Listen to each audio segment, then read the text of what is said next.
ನಾವಿಲ್ಲಿ ಸೇರಿ ಇವತ್ತು ರಾತ್ರಿ ವೇಳೆ ನೀವು ಬಳಸುವ ಗೊಬ್ಬರ ಅಂದರೆ ಬೇಸಾಯ ಅದನ್ನು ಯಾವ ಥರ ಖರೀದಿ ಮಾಡ್ತೀರಾ, ಎಷ್ಟು ಸಾವಿರ ಕೊಟ್ಟು ಖರೀದಿ ಮಾಡ್ತೀರಾ ಅವೆಲ್ಲ ಒರಿಜಿನಲ್ಲ ಡೂಪ್ಲಿಕೇಟಾ ಅನ್ನೋದಕ್ಕೆ ಇವತ್ತಿನ ಟಾಪಿಕ್ಕು.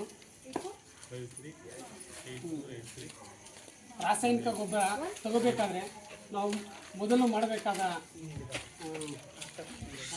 ಪ್ರಿಕಾಷನ್ಸ್ ಏನಂತಂದರೆ ಈ ಥರ ಇರುತ್ತೆ ಚೀಲ, ಬೇಸಾಯ ಚೀಲ. ಇದ್ರ ಮೇಲೆ ನಾವು ಮೊದಲು ಇದೇನು ಸೀಲ್ ಹಾಕಿರ್ತಾರಲ್ಲ ಮೇಲೆ ಇದನ್ನ ಮಷೀನಿಂದನೇ ಹಾಕಿರಬೇಕು, ಇಲ್ಲಾಂದರೆ ಕೈಲಿ ಹೋಗಿದ್ರೆ ಅದು ಡೂಪ್ಲಿಕೇಟ್ ಗೊಬ್ಬರ ಅಂತ ನೀವು ಅದ್ರ ಬಗ್ಗೆನೇ ಹೇಳ್ತೀವಿ. ಡೂಪ್ಲಿಕೇಟ್ ಇರುತ್ತೆ.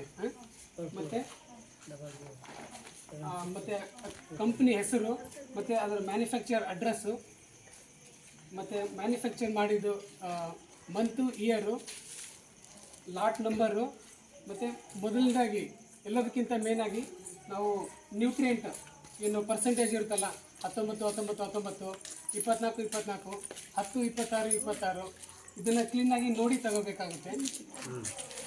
ಮತ್ತು ಇದರ ತೂಕ, ಈ ಚೀಲದ ತೂಕ ಇವೆಲ್ಲವೂ ಇದ್ದರೆ ಮತ್ತು ನೀವು ಬೇಸಾಯ ತಗೋಬೇಕಾದ್ರೆ ನಿಮಗೆ ಬೆರಕೆ ಬೇಸಾಯ ಅದನ್ನು ತಗೊಳ್ಳೋದನ್ನ ಅವಾಯ್ಡ್ ಮಾಡಬೇಕಂದ್ರೆ ಅಧಿಕೃತ ಮಾರುಕಟ್ಟೆ ಅಂಗಡಿಗಳಲ್ಲಿ ತಗೋಬೇಕು, ಅಂದರೆ ಸರ್ಟಿಫೈಡ್ ಫರ್ಟಿಲೈಸರ್ ಶಾಪ್ಸಲ್ಲಿ ತಗೋಬೇಕು.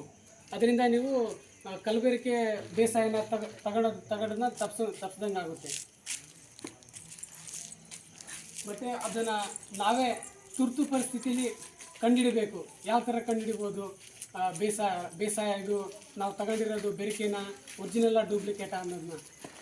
ಅದಕ್ಕೋಸ್ಕರ ಅಂತಲೇ ನಿಮಗೆ ತುರ್ತುವಾಗಿ ಈಸಿಯಾಗಿ ನೀವು ನಿಮ್ಮ ಆನ್ ದಿ ಸ್ಪಾಟಲ್ಲೇ ನೀವು ಕಂಡುಹಿಡ್ಬೋದು ಯಾವುದು ಒಳ್ಳೆಯದು ಯಾವುದು ಕೆಟ್ಟದ್ದು ಅಂತೇಳಿ. ಅದರಲ್ಲಿ ಮೊದಲನೇದಾಗಿ ಭೌತಿಕ ಪರೀಕ್ಷೆಗಳು.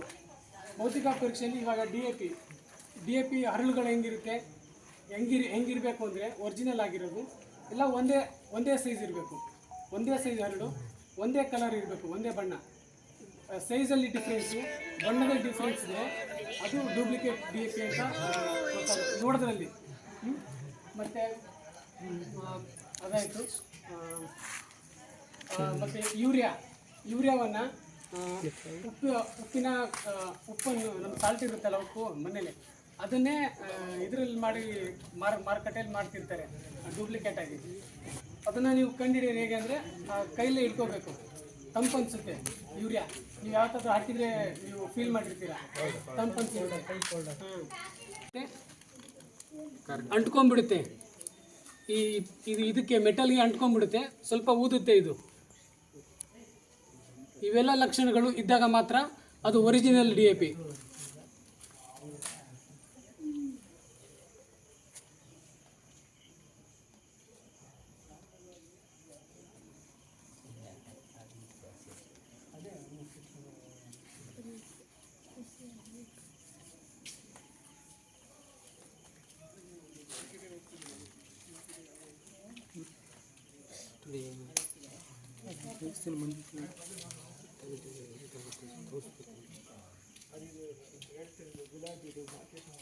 ಇರುತ್ತೆ, ಯಾಕಂದರೆ ಯೂರಿಯಾ ಯಾವತ್ತಿದ್ರೂ ಗಟ್ಟಿಯಾಗಿರುತ್ತೆ.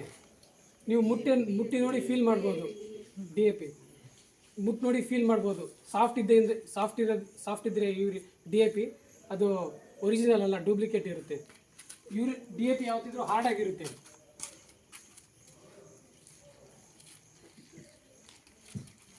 ಮತ್ತು ಲಾಸ್ಟ್ ಟೆಸ್ಟು ಸುಣ್ಣದ ಟೆಸ್ಟು.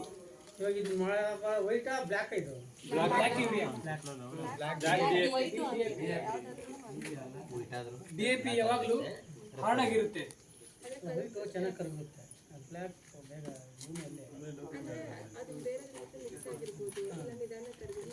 ಒರಿಜಿನಲ್ ಡೂಪ್ಲಿಕೇಟ್ ಅಂತ ಗೊತ್ತಾಗುತ್ತೆ. ಇವಾಗ ಅದರಲ್ಲಿ ನೀರಾಗಿದ್ರೆ ಗೊತ್ತಾಗುತ್ತೆ.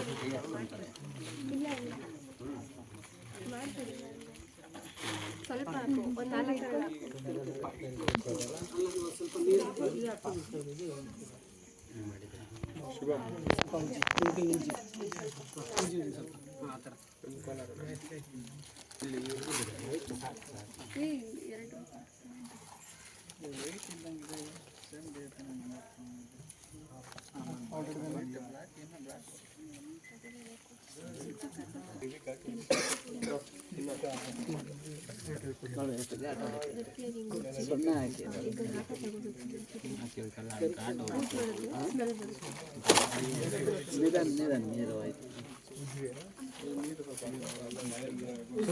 ಮೂಗತ್ರ ತಗೊಂಡೋಗಿ ಘಾಟ ಇರುತ್ತೆ.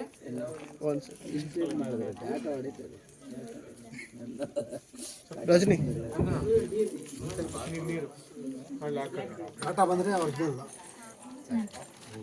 ಅಂದ್ರೆ ಸ್ವಲ್ಪ ಊದ್ಕೊಳ್ಳುತ್ತೆ. ಮತ್ತೆ ಒರಿಜಿನಲ್ ಇದ್ರೆ ಈ ತರ ಉಲ್ಟಾ ಮಾಡಿದ್ರು ಬೀಳಲ್ಲ. ನೋಡಿ, ಉಲ್ಟಾ ಮಾಡಿದ್ರು ಬೀಳಲ್ಲ. Original DAP.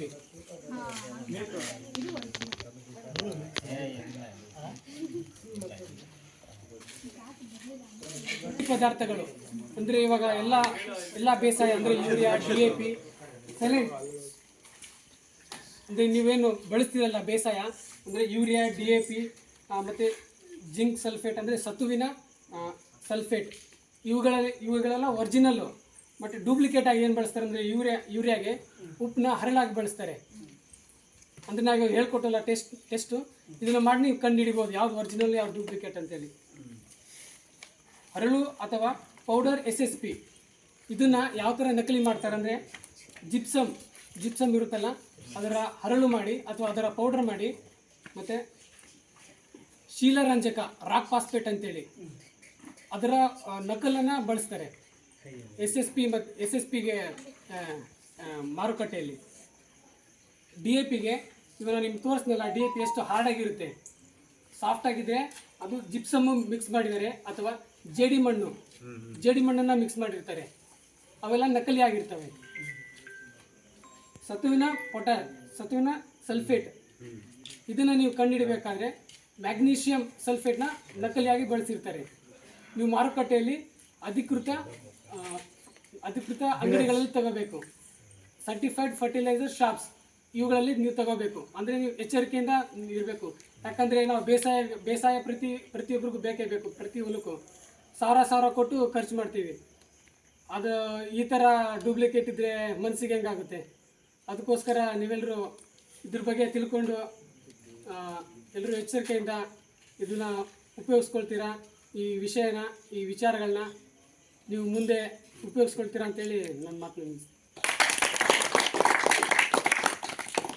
ಪ್ರಶ್ನೆಗಳನ್ನ ಕೇಳಕ್ಕೆ ಇಷ್ಟಪಡ್ತೀನಿ. ಈ ಪರೀಕ್ಷೆಗಳಲ್ಲಿ ಯೂರಿಯಾ ಟೆಸ್ಟ್ ಮಾಡಬೇಕಂದ್ರೆ ಯಾವುದು ಈಸಿಯಾಗಿ ಮಾಡ್ತೀರಾ? ನೀರಿನಲ್ಲಿ ಹಾಕ್ಬಿಟ್ಟು ಮಿಕ್ಸ್ ಮಾಡೋದು. ಆ ಥರ. ಇವಾಗ DAP ಮಾಡಬೇಕಂದ್ರೆ ಈಸಿಯಾಗಿ ಯಾವ್ದು ಮಾಡ್ತೀರಾ?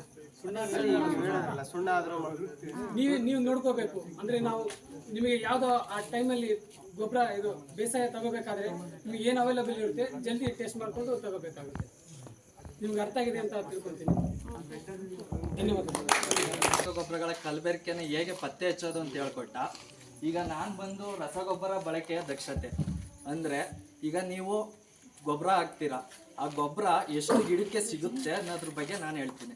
ಮತ್ತು ಎಷ್ಟು ಗೊಬ್ಬರ ವೇಸ್ಟ್ ಆಗಿ ಹೋಗುತ್ತೆ ಅನ್ನೋದ್ರ ಬಗ್ಗೆ ಈ ರಸಗೊಬ್ಬರ ಬಳಕೆಯ ದಕ್ಷತೆ ಅಂತ ಕರಿತೀವಿ. ಈಗ ನೀವು ಮಾಮೂಲಿ 50 kg ಮೂಟೆನ ಹಾಕಿರೋದ್ರಲ್ಲಿ ಗಿಡಕ್ಕೆ ಒಂದು 30 kg ಅಷ್ಟು ಗಿಡ ಬಳಸ್ಕೊಂಡು ಇನ್ನೊಂದು 20 kg ಅಷ್ಟು ಗೊಬ್ಬರ ನೀರಲ್ಲಿ ಜಾಸ್ತಿ ಮಳೆ ಬಂದು ಕೊಚ್ಕೊ ಹೋಗೋದು ಮತ್ತು ಜಾಸ್ತಿ ಬಿಸಿಲಿಂದ ಅದು ಆವಿಯಾಗುತ್ತೆ. ಈಗ ನೀವು ಈಗ ಅವ್ನು ಹೇಳ್ದಾಗ ಪರೀಕ್ಷೆ ಮಾಡಿದಾಗ ಸುಣ್ಣ ಹಾಕಿದಾಗ ಹೇಗೆ ನಿಮಗೆ ಆ ಸ್ಮೆಲ್ ಬರುತ್ತೆ ನೋಡಿ, ಆ ಥರ ನೀವು ಹಾಕೋ ಗೊಬ್ಬರ ರಾಸಾಯನಿಕ ಗೊಬ್ಬರ ಮೇಲಕ್ಕೆ ಆವಿಯಾಗುತ್ತೆ ವಾತಾವರಣಕ್ಕೆ, ಅದರಿಂದ ಅದು ಗಿಡಕ್ಕೆ ಲಭ್ಯ ಆಗಲ್ಲ. ಈಗ ನೀವು ರಸಗೊಬ್ಬರ ಬಳಕೆಯಲ್ಲಿ ಈಗ ಅದು ಸಂಪೂರ್ಣವಾಗಿ ಗಿಡಕ್ಕೆ ಲಭ್ಯತೆ ಆಗಬೇಕು ಅಂದರೆ ನೀವು ಮೊದಲು ಯಾವಾಗ ಹಾಕಬೇಕು, ರಸಗೊಬ್ಬರನ ಯಾವಾಗ ಹಾಕಬೇಕು, ಎಷ್ಟು ಹಾಕಬೇಕು ಮತ್ತು ಯಾವ ರೀತಿ ಹಾಕಬೇಕು ಅನ್ನೋದನ್ನ ತಿಳ್ಕೋಬೇಕು. ಈಗ ಪ್ರತಿಯೊಂದು ಬೆಳೆಗೂ ಬೇರೆ ಬೇರೆ ರೀತಿ ರಾಸಾಯನಿಕ ಗೊಬ್ಬರಗಳ ಅವಶ್ಯಕತೆ ಇರುತ್ತೆ. ಈಗ ನೀವು ಜೋಳ ತಗೊಂಡ್ರೆ ಅದಕ್ಕೆ ಸಾರಜನಕ ಜಾಸ್ತಿ ಬೇಕು.